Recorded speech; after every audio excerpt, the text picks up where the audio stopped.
a segunda vanguarda que eu apresento para você seria o cubismo.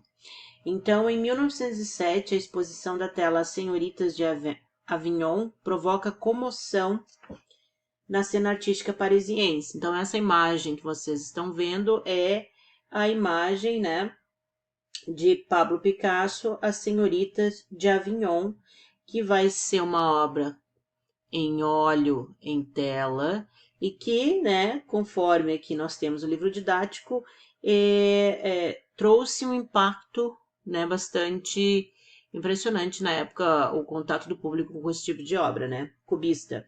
O quadro revela um modo revolucionário de representar a realidade, rompendo com os conceitos tradicionais de harmonia, proporção, beleza e perspectiva. Com essa obra nasce a pintura cubista e o seu criador, Pablo Picasso, será o grande mestre do cubismo que marcou a arte do século XX. Além dele, também se destacarão Georges Braque e Joan Gris, então outros, né, pintores cubistas, e que nós vamos ter, então, nesse período, né, vanguardista, mais uma filosofia artística que representa uma nova ideia de se fazer arte, né?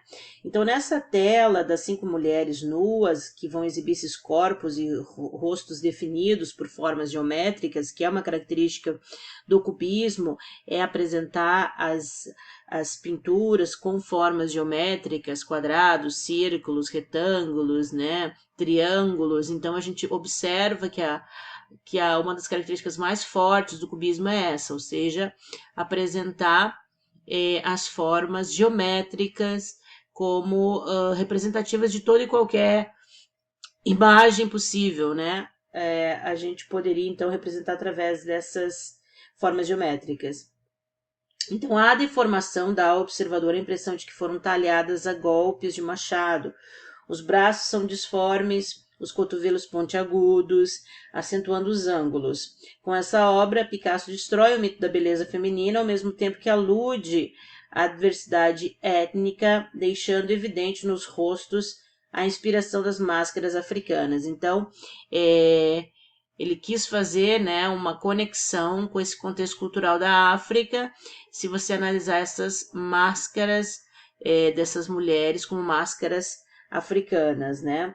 Então, os artistas desejam agora apresentar relações e não formas acabadas. Para enfatizar essas relações, propõem diferentes pontos de vista a partir dos quais um determinado objeto pode ser observado. É por isso que essa vanguarda se define pela sobreposição de diferentes planos, também é uma característica cubista. Com essa técnica, os cubistas pretendem forçar o observador a questionar a realidade, não aceitando uma interpretação única linear. Então, a literatura cubista vai seguir os princípios básicos do cubismo, mas ela se materializa da seguinte forma, né? O primeiro manifesto da literatura cubista, de autoria do poeta francês Julien Apollinaire, só surge em 1913, bem depois das primeiras exposições das obras de Picasso e Braque. No texto, Apollinaire procura aliar a visão destruidora dos futuristas à ideia de construção de algo novo. Já existia, então, uma certa diferença de ideias dentro desse próprio movimento vanguardista como um todo, né? Por isso que cada grupo se identifica com determinada linha de pensamento. É na poesia que a literatura cubista ganha forma, explorando a associação entre ilogismo, simultaneidade, instantaneísmo e humor. Os poetas cubistas buscam criar novas perspectivas e afirmar a necessidade de manter as coisas em permanente relação. No Brasil, a influência dessa vanguarda aparece na obra de autores como Oswald de Andrade. É na poesia que a literatura cubista ganha forma, explorando a associação entre ilogismo, simultaneidade, instantaneísmo e humor. Os poetas cubistas buscam criar novas perspectivas e afirmar a necessidade de manter as coisas em permanente relação.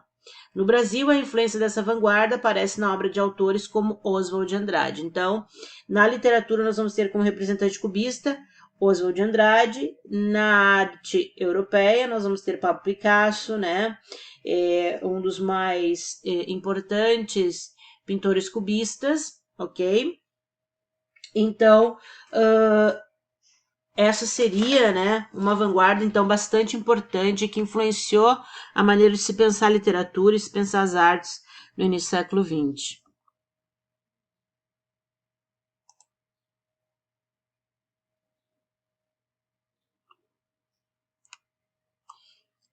O expressionismo. O expressionismo, então, surge na Alemanha em 1910, né? Uma nova vanguarda vai tomar forma, apresentando-se como reação à estética impressionista de valorização sensorial. Então, ela já vem como uma contrapartida de um movimento já pré-existente. É o expressionismo contemporâneo do cubismo e do futurismo.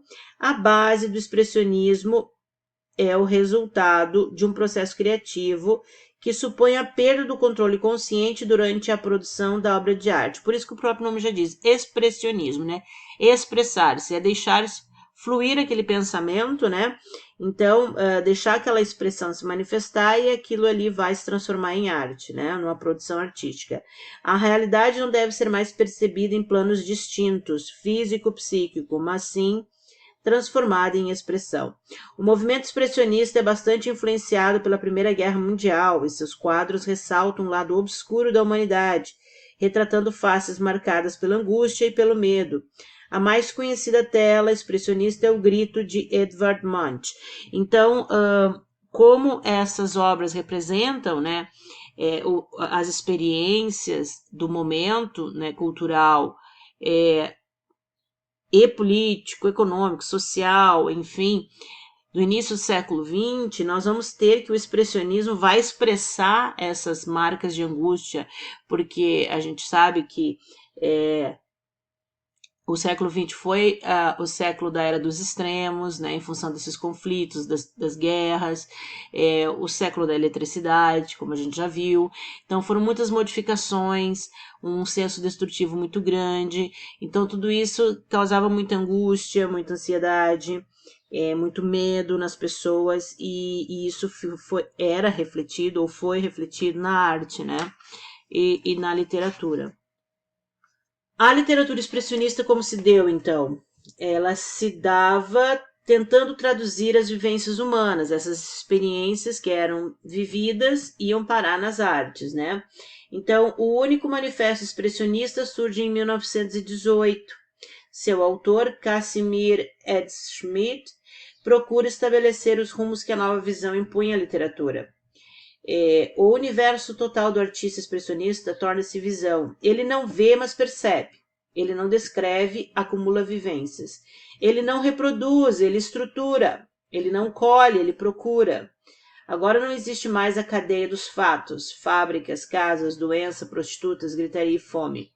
Agora existe a visão disso. Os fatos têm significado somente até o ponto em que a mão do artista os atravessa para agarrar o que se encontra além deles.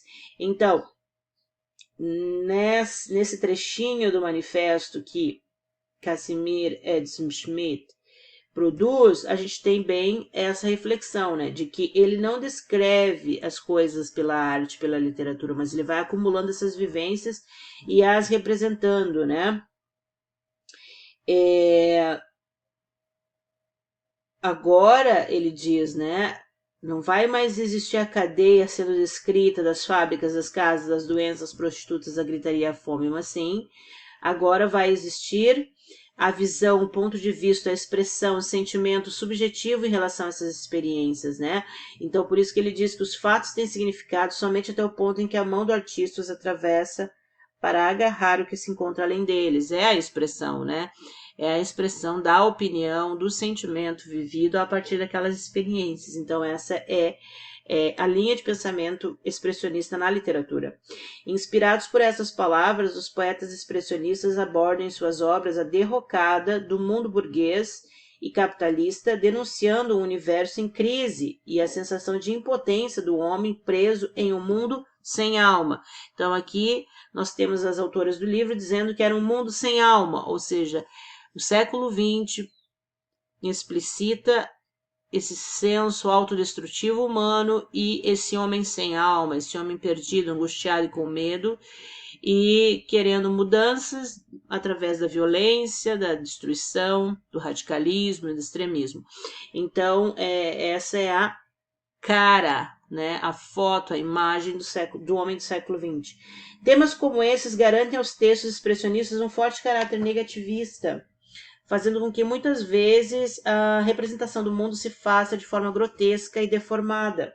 A literatura expressionista cria também imagens distorcidas da realidade para traduzir as vivências humanas. Então, palavra-chave do expressionismo seriam essas vivências humanas, né? Expressão das vivências humanas. Dadaísmo. Dadaísmo é outro movimento vanguardista que também bastante radical e diferente, né? Ele foi criado pelo romeno Tristan Tzara, e essa obra de arte que né, dentro do ponto de vista dadaísta, isso é uma obra de arte, né? Que é a roda de bicicleta de Marcel Duchamp, que se encaixa dentro da perspectiva ready-made, né? Ou seja, já está pronto, é um objeto, algo que já está pronto, mas que o artista o embeleza, né, ou ressignifica ele através da obra de arte, né?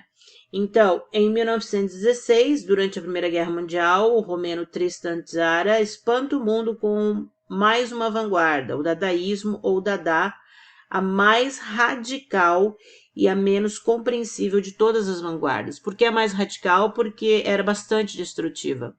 Então tinha um senso de destruição bem maior que o do futurismo, por exemplo. E tanto é que Dada não significava nada, né? A palavra Dada não tinha um significado, né? E dentro dessa falta de significados e da destruição e do caos, não se tinha algo sólido e seguro para se ancorar nesse movimento, né? O Dada vem para abolir de vez a lógica, a organização, o olhar racional, dando à arte um caráter de espontaneidade total. A falta de sentido já é anunciada no nome escolhido para a vanguarda. Segundo o próprio Tzara, Dada não significa nada. O principal problema de todas as manifestações artísticas está, segundo os dadaístas, em almejar algo impossível, explicar o ser humano. Em mais uma afirmação retumbante, Tzara decreta: a obra de arte não deve ser a beleza em si mesma, porque a beleza está morta. Então, essa era a ideia, né, dadaísta a respeito desse movimento literário, né, e artístico como um todo. Literatura, a negação de todos os princípios e relações. Então vamos ver como o dadaísmo se materializa na literatura, né? A falta de lógica e espontaneidade alcançaram na literatura sua expressão máxima. Em seu último manifesto, Tzara diz que o grande segredo da poesia é que o pensamento se faz na boca. Para orientar melhor seus seguidores, ele cria uma receita para fazer um poema dadaísta. Então, essa receita que ele dá de como fazer um poema dadaísta é extremamente interessante e reflete bem as ideias do movimento. Ou seja, para ele bastava vocês pegarem um jornal, pegar uma tesoura, escolher no jornal um artigo do tamanho que você desejar dar ao seu poema, né? Porque ali naquele artigo tem uma quantidade de palavras que você vê necessárias para o teu poema, recortar o artigo e recortar em seguida com atenção algumas palavras que vão formar esse artigo e meter todas as palavras num saco, agita suavemente esse saco e vai tirando as palavras em seguida e colocando uma após a outra. Então você vai copiar conscienciosamente na ordem que elas são tiradas do saco e o poema se parecerá com você. E Eilon, uma escritora infinitamente original e de uma sensibilidade graciosa, ainda que incompreendida do público. Então é uma arte reverente, né? Uma literatura irreverente, uma literatura destrutiva, que não vai se apoiar nas regras, apesar de que ela está implicitamente se apoiando na regra, pelo menos da sintaxe, né? Quando ele diz colocar as palavras uma após a outra, pelo menos aí a regra se manteve, ou seja, seguiu uma sintaxe, né, de uma posição correta para as palavras, e aí você teria um texto com sentido ou sem sentido, né, a partir desse caos das palavras no papel. Embora muitas das propostas dadaístas pareçam infantis aos olhos contemporâneos, é preciso levar em consideração o momento em que surgiram, em uma Europa caótica e em guerra. Insistir na falta de lógica e na gratuidade dos acontecimentos talvez não fosse um absurdo, mas o espelho crítico de uma realidade incômoda. Certamente, então, essa realidade incômoda, insatisfatória, fazia com que as pessoas não estivessem no seu centro de equilíbrio, e aí as produções, os pensamentos eram os mais exóticos e destruidores radicais possíveis, né? Bom, o surrealismo, né, é um outro estilo artístico e literário vanguardista.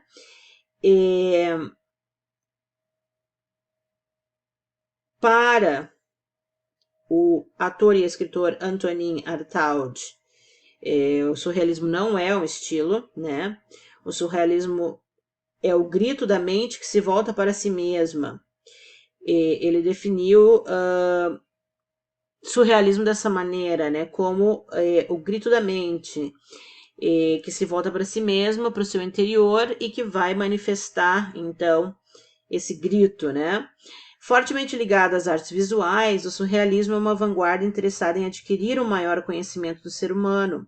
Seus seguidores pretendem, por meio da valorização da fantasia, do sonho, do interesse pela loucura, liberar o inconsciente humano, terreno fértil e ainda muito pouco explorado. O fascínio pelo inconsciente, por todas as formas que vão além da realidade objetiva, aproxima os surrealistas da teoria psicanalítica de Sigmund Freud. Então aqui nós vamos ter um movimento que está mais fortemente ligado ao pensamento freudiano, né, que é a busca das emoções ou a considerar as emoções do seu inconsciente para entender o homem, né? Para eles, a teoria de Freud é um sinal de que há muito a ser descoberto sobre o ser humano, mas a razão não é o melhor instrumento para essas descobertas, porque ela ignora nosso universo inconsciente. Por isso, as manifestações artísticas produzidas pelos surrealistas são um desafio evidente à organização racional do mundo. Explorando os limites do real, estudando a loucura, os sonhos, os estados alucinatórios e outras manifestações do inconsciente, os surrealistas produzem uma arte de impacto que chega até nossos dias nas telas de Salvador Dalí, Juan Miró, Giorgio de Chirico e René Magritte, entre outros. Então, esses nomes são pintores, né? Pintores surrealistas, em que você vai ver obras nesse estilo aqui, né? Essas obras aqui, elas têm as características, né, dessa representação desse mundo da fantasia, dos sonhos, né, representações que parecem sonhos, que representam o mundo interior dos sonhos, do inconsciente humano. Então, as obras surrealistas, elas têm essa característica, né? A literatura surrealista também, ela apresenta essas dimensões oníricas. O onírico vem do mundo dos sonhos. O grande nome da literatura surrealista é André Breton. Em 1924, ele publica em Paris o Manifesto do Surrealismo, em que define o espírito e os objetivos da nova vanguarda. Na literatura, a liberação do inconsciente deve ser alcançada com o auxílio da escrita automática. No manifesto, André Breton ensina como usar o automatismo para fazer emergir o inconsciente. Mandem trazer algo com que escrever depois de se haverem estabelecido em um lugar tão favorável quanto possível a concentração do espírito sobre si mesmo. Ponham-se no estado mais passivo ou receptivo que puderem. Façam abstração de seu gênio, de seus talentos e dos de todos os outros. Digam a si mesmos que a literatura é um dos mais tristes caminhos que levam a tudo. Escrevam depressa, sem um assunto pré-concebido, bastante depressa para não se conterem e não serem tentados a reler. A primeira frase virá sozinha, tanto é verdade que cada segundo é uma frase estranha a nosso pensamento consciente, que só pede para se exteriorizar. Então aqui uma citação, né, de André Breton explicando como se dá essa produção literária surrealista, né? O resultado desse processo é sempre um texto em que as relações lógicas não servem de apoio para o leitor, porque as imagens criadas não encontram um equivalente no mundo conhecido. Privado das bases racionais de análise, não resta ao leitor outra saída a não ser entregar-se ao universo de sonho proposto pelo texto realista. Pelo texto surrealista, né? Ecos brasileiros da literatura surrealista, nós vamos ter no Brasil, o surrealismo vai lançar suas raízes na obra do modernista Murilo Mendes, que procura em vários poemas construir imagens que trazem à tona o misterioso inconsciente. A sucessão de imagens apresentadas no poema não permite que o leitor componha um quadro único, racional, em que possa perceber as relações lógicas entre as sequências. A atmosfera criada lembra o espaço do sonho, em que acontecimentos totalmente não relacionados se apresentam encadeados como se formassem uma sequência lógica. Então, essas características são as características gerais, né, do surrealismo. Nós vamos, então, entender um pouquinho agora sobre o projeto artístico das vanguardas europeias. Então, todas elas vão ter um projeto próprio, né? Todas elas tinham um manifesto, tinham um conjunto de ideias bem marcantes, né? E a intenção era romper radicalmente com os princípios que orientavam a produção artística do século XX, 19, minto, né? Então aqui romper radicalmente com os princípios que orientavam a produção artística do século XIX. Então, existia essa tendência de rejeitar o passado, que era a tradição até então, para se fazer algo novo. O desafio, então, para essa produção vanguardista era encontrar uma nova linguagem capaz de expressar essa ideia de velocidade, né, que nós vimos lá com as ideias futuristas, e capturar a essência transformadora da eletricidade, que também está mais associada ao futurismo, porque o futurismo que exaltava muito essas grandes transformações e os recursos tecnológicos da época, o dinamismo dos automóveis e tal. Então, muito característico das vanguardas europeias é a ruptura, o choque e a abertura para o novo. Então, não podemos esquecer essa sequência de ruptura, choque e abertura.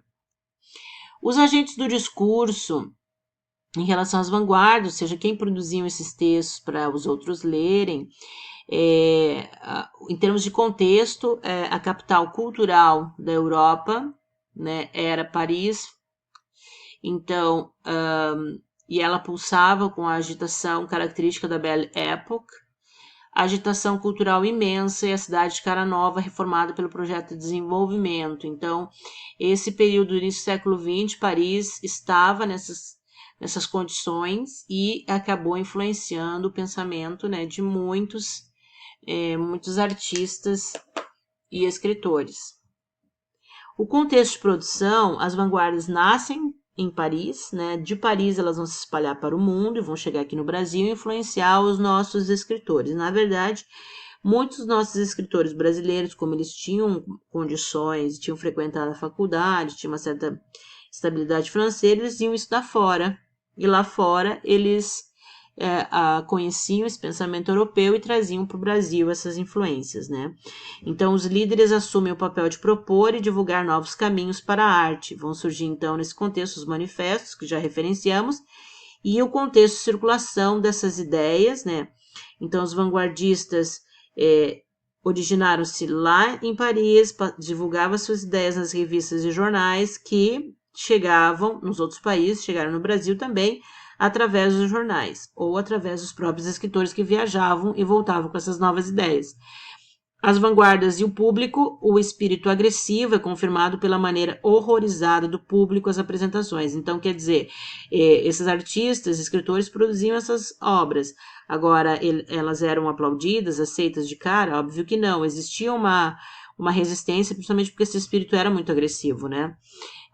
Passado o espanto inicial, o público parisiense dos salões e galerias acostumavam-se à nova arte, né? Os jovens artistas invadem jornais, revistas e salões, bombardeando o público com suas propostas ousadas.